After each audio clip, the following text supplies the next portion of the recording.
Halo guys, kembali lagi dengan gue Kuro guys. Kali ini mari kita lanjutin pembahasan novel Kage no Jutsuryoku Sanni Narita Kute sebelumnya atau part 10.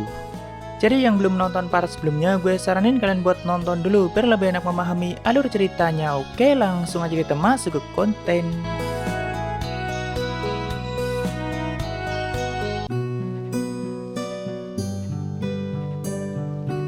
Di sini kita mulai dari prolog volume 2-nya guys.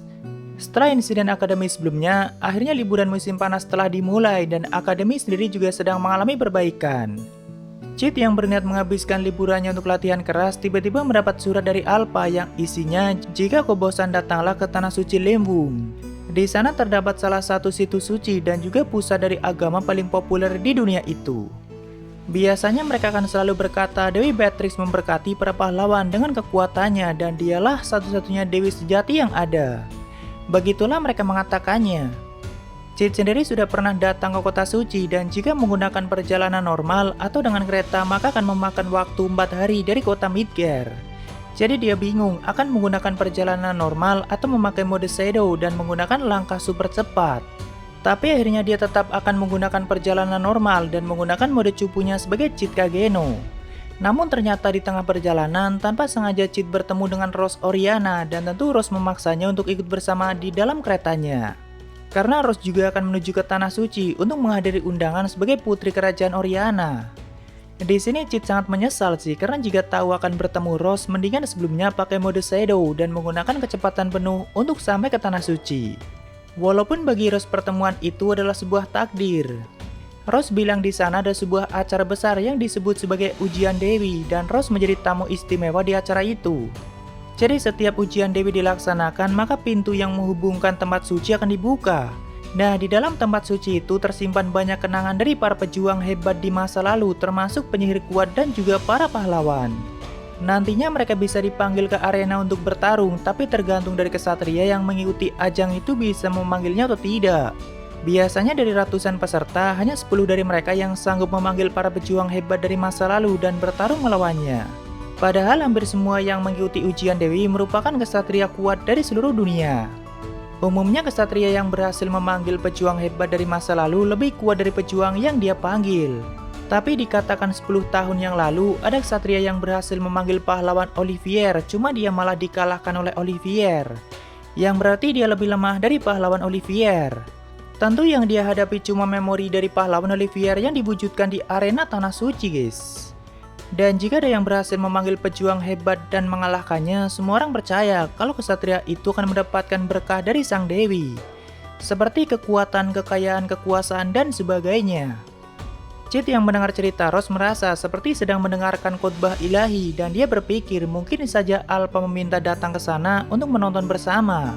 Jadi MC cuma asal berangkat aja dan belum punya tujuan apapun karena baginya mungkin ada sesuatu yang menarik dan juga nonton ujian Dewi bersama Alpha nantinya. Namun di sisi lain Rose malah mengartikannya dengan cara yang sangat berbeda. Dia berpikir Chit berniat mengikuti ujian Dewi untuk mendapatkan berkah dari sang Dewi. Karena dengan begitu kan Chit bisa lebih mudah untuk mendekati Rose dan mendapatkannya. Mengingat Rose adalah putri kerajaan jadi pastinya Chit butuh gelar yang tinggi untuk mendapatkannya. Bahkan di sini Rose menanggapinya dengan sangat serius karena baginya itu menyangkut masa depan mereka berdua. Jika nanti Chit berhasil dalam ujian Dewi, Rose bilang akan menceritakan kisah hebat itu pada ayahnya dan juga lebih mudah dalam memperkenalkan Chit pada ayahnya. Ya intinya bagi Rose hubungan cinta mereka akan selangkah lebih maju dan menuju masa depan yang cerah. Walaupun harus melalui jalan yang sulit, tapi itu akan membuat cinta mereka berdua semakin kuat. Begitulah yang Rose pikirkan dan di sini Chit juga iya-iya aja guys. Karena dia berpikir Rose sedang menceritakan ajaran atau kisah ilahi dari ajaran Dewi. Banyak yang mereka obrolin di sepanjang perjalanan walaupun keduanya malah mengartikan dengan cara yang berbeda. Sampai akhirnya keheningan mulai terasa karena mereka berdua sudah kehabisan bahan buat ngobrol bahkan sampai membahas awan cuaca dan hal-hal tidak penting lainnya. Tapi tak lama kemudian Rose mengalihkan pembicaraan dan mulai membahas insiden akademi sebelumnya. Rose percaya kalau pria bernama Shadow dan anak buahnya bukan bagian dari komplotan penjahat yang menyerang akademi. Karena dia memperhatikan gaya berbeda mereka saja sudah sangat berbeda, apalagi pria bernama Shadow yang berada di level yang sangat berbeda. Dia curiga ada hal-hal yang terjadi di balik layar. Walaupun setelah dia menceritakan semua itu pada pihak Ksatria Midgar, mereka tetap menganggap kalau Shaido dan anak buahnya juga bagian dari organisasi yang sama yang telah menyerang akademi. Di sini Chit sempat bertanya, apakah kau tidak terlalu berlebihan dalam memikirkan semua itu? Tapi tetap saja Rose yakin kalau ada sesuatu di balik layar yang belum dia ketahui dan mungkin itu akan menjadi bahaya di masa depan nanti. Setelah cukup lama, mereka telah sampai di kota peristirahatan dan tentu mereka akan beristirahat di kota itu untuk sementara. Chit yang awalnya berniat menyewa penginapan murah malah disewakan kamar yang sangat mewah oleh Rose Oriana. Jadi dia tidak punya pilihan lain selain menikmati semua fasilitas yang sudah disediakan, seperti menggunakan pakaian mewah dan dia juga melakukan perjudian di kasino yang sudah disediakan, bahkan sampai semalaman. Barulah di hari berikutnya mereka pun melanjutkan perjalanan dan setelah beberapa hari akhirnya sampai di kota suci Linbum. Terlihat beberapa bangunan seperti gereja yang sangat besar ada di kota itu dan juga jalanan yang sangat ramai. Apalagi sedang ada acara ujian Dewi dan tempat suci akan segera dibuka. Mereka berdua pun berjalan-jalan di kota itu dan Chit yang melihat aksesoris unik berbentuk seperti tangan naga yang melingkari pedang bertanya pada Rose, apa itu? Rose bilang itu seperti pedang pahlawan Olivier dan tangan kiri dia bolos. Jadi ada kisah yang menceritakan pahlawan Olivier yang berhasil memotong lengan kiri dia bolos dan menyegelnya di tanah suci. Saat itu Rose menuju ke arah reruntuhan suci sebelah bangunan besar seperti gereja dan orang-orang mengatakan di sanalah lengan kiri dia bolos disegel. Walaupun Rose menganggap itu cuma sebuah dongeng. Tapi di sini Chit tetap membeli aksesoris itu untuk nantinya sebagai hadiah untuk temannya yaitu Scales. Sedangkan hadiah untuk Po nanti dia akan mencari yang cocok untuknya guys. Saat itu Rose tiba-tiba sangat kegirangan melihat seorang penulis favoritnya yang juga sedang di kota itu yaitu Natsume Sensei. Dan sepertinya Natsume sedang menandatangani buku-buku para penggemarnya karena terlihat antrian yang cukup panjang. Jadi Rose yang masih kegirangan juga ikut ngantri dan memaksa Chit untuk ikut bersamanya. Awalnya Chit yang bingung cuma ikut saja, tapi dia cukup penasaran dan mulai membaca buku-buku karya Natsume di toko itu. Namun setelah membacanya, dia sangat kaget karena hampir semua kisah cerita yang ditulis Natsume sama dengan kisah-kisah di bumi. Seperti Little Crimson Riding Hood, Romeo and Juliet, dan banyak lagi yang lainnya. Jelas itu adalah plagiarisme, begitulah yang Chit pikirkan. Tapi Chit yakin berarti Natsume adalah seorang reinkarnasi seperti dirinya dan dia berniat memastikan itu dengan cara membeli bukunya dan juga mengantri untuk meminta tanda tangannya. Tapi tak lama kemudian setelah mendapatkan gilirannya, ternyata identitas asli Natsume adalah Beta. Ya itu sangat masuk akal sih karena dulu kan Beta seringkali diceritakan kisah-kisah dari bumi oleh Chit untuk pengantar tidur. Namun Chit tidak menduga kalau Beta akan memanfaatkannya sejauh itu dan bahkan dia jadi sangat terkenal. Di sini Chit sempat kecewa pada Beta soalnya dia pikir Beta cuma memanfaatkan pengetahuan itu demi meraup keuntungan yang sangat banyak. Dan Gamma juga seperti itu. Kata Chit apakah yang dipikirkan semua wanita itu cuma uang. Tapi tak lama kemudian dengan nada yang sangat pelan Beta bilang, aku diundang sebagai tamu istimewa jadi aku bisa mendapatkan akses informasi ke dalam. Lalu Beta memberikan tanda tangan sekaligus menuliskan rencana Shadow Garden kali ini di buku Chit. Setelah itu Chit keluar dari antrian tapi dia sudah tidak kecewa pada Beta karena ternyata Beta sedang menjadi mata-mata. Setelahnya Rose yang masih kegirangan semakin senang mendapati Chit yang ternyata juga adalah penggemar Natsume Sensei. Lalu Chit membuka bukunya untuk melihat laporan Beta. Tapi lagi-lagi laporan yang ditulis oleh Beta menggunakan alfabet kuno dan tentu Chit tidak bisa membacanya guys. Tapi seperti biasa dia cuma pura-pura mengerti aja dan akan mengikuti alur yang akan dibuat oleh mereka seperti apa. Dan setelah itu Chit diajak Rose untuk kembali ke hotel mewah yang sudah disediakan untuk tamu istimewa. Di sana Chit menyempatkan waktunya untuk menikmati pemandian air panas yang sudah disediakan. Dulu pada saat di bumi, Chit sempat berhenti mandi untuk waktu yang tidak sebentar karena baginya mandi hanya buang-buang waktu. Apalagi saat itu dia sedang memikirkan bagaimana cara manusia untuk bisa mengalahkan nuklir dengan tangan kosong. Jadi saking sibuknya dia sampai tidak punya waktu untuk mandi. Ya nih MC emang gokil parah sih. Namun setelah memikirkan banyak cara dan tidak menemukan petunjuk yang jelas, pikirannya mulai kemana-mana atau mungkin lumayan stres. Jadi Chit memutuskan untuk mandi di pemandian air panas dan ternyata suasana itu bisa menenangkan pikirannya seperti halnya saat ini. Dia sedang berusaha menikmati suasana di pemandian air panas sambil menunggu matahari terbit. Dan dia sengaja datang pagi-pagi sekali supaya tidak bersama orang lain, tapi ternyata sudah ada satu wanita di tempat itu karena memang itu pemandian campuran. Dan wanita yang sudah telanjang itu adalah Alexia. Mereka berdua sempat saling diam untuk beberapa saat dan sama-sama tidak menganggap keberadaan satu sama lain. Tapi akhirnya Alexia bertanya dengan sikap sunderenya, apakah lukamu sudah sembuh? Lalu Cid menjawab, ya aku baik-baik saja. Dulu kan Alexia sempat melukai Cid karena Cid menolak untuk melanjutkan hubungan palsu mereka dan gara-gara itu mereka berdua saling berjauhan atau tidak pernah bicara lagi. Di sini Alexia mengakui dirinya saat itu sudah lepas kendali, tapi dia bilang, aku senang kau baik-baik saja. Akhirnya mereka berdua saling basa-basi walaupun Cid cuma mencari informasi aja dari Alexia karena Alexia juga diundang sebagai tamu istimewa di acara ujian Dewi. Di sini Alexia juga menjelaskan bagaimana ujian Dewi dilaksanakan dan intinya akan banyak ksatria yang akan menjadi penantang dan berusaha memanggil kenangan dari para pejuang kuno. Acara itu sendiri diadakan setiap setahun sekali.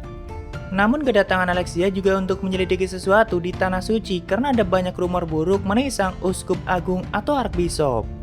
Di sini Alexia juga memaksa Cid untuk bergabung dengan ksatria Crimson walaupun Cid terus menolaknya dan sama sekali tidak tertarik. Saat itu, perlahan Alexia menampilkan pose yang sangat menggoda dengan tubuh mulusnya, namun Cid cuma meliriknya dan sama sekali tidak menunjukkan tatapan mesum badannya. Tentu itu membuat Alexia sangat kecewa karena jarang-jarang Alexia mau menunjukkannya pada orang lain.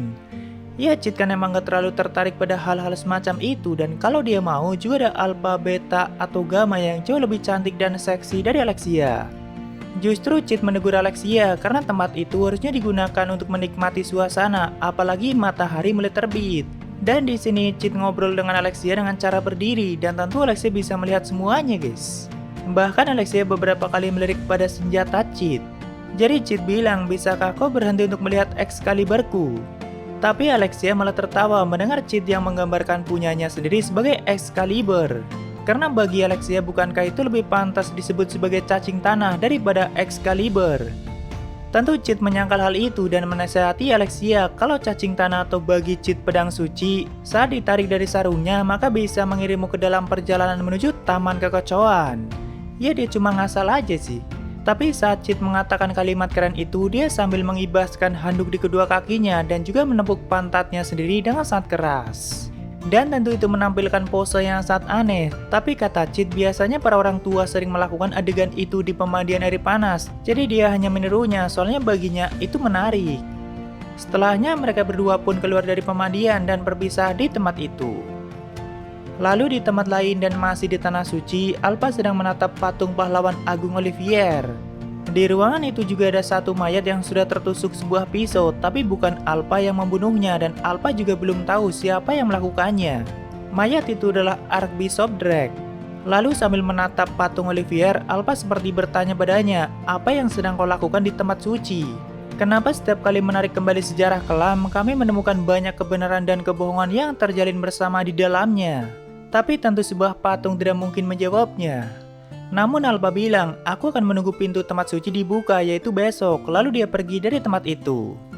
Dan tak lama kemudian banyak paladin yang masuk ke tempat itu dan menemukan tubuh Archbishop yang sudah tertusuk. Lalu di tempat lain, tepatnya dari bangunan paling tinggi di kota itu, Cid sedang menyaksikan pemandangan yang sangat ramai. Dia tidak sabar untuk segera tampil keren. Lalu dia berubah ke mode shadow dan menuju ke gang paling sepi di tempat itu. Karena dia melihat seorang pria yang baru saja melarikan diri dari gereja. Dia pikir mungkin seorang perampok atau semacamnya. Tentu setelah pria itu melihat Shadow, dia tidak punya pilihan lain selain menyerangnya. Tapi tiba-tiba dari arah lain ada wanita yang menyerang pria itu sampai memutus kepalanya. Lalu wanita itu langsung menunduk di hadapan Shadow dan menyapa tuannya. Dia adalah Epsilon, anggota kelima setelah Alpha, Beta, Gamma, dan Delta. Dan juga seorang elf yang sangat cantik, guys. Penampilannya selalu menawan cantik dan juga selalu memamerkan keseksiannya walaupun bisa dikatakan tidak sepenuhnya asli. Jadi Epsilon itu adalah anggota utama yang paling ahli dalam mengontrol dan mengendalikan sihirnya, termasuk selain body suit yang dia gunakan. Jadi bagian tubuh Epsilon yang membuatnya semakin terlihat seksi seperti pinggul, opai, pantat, dan ketinggiannya itu terbuat dari slime yang dia gunakan. Karena aslinya dia seorang loli dengan opai yang hampir rata. Namun Epsilon punya kebanggaan yang sangat tinggi dan sangat diakui oleh Shadow.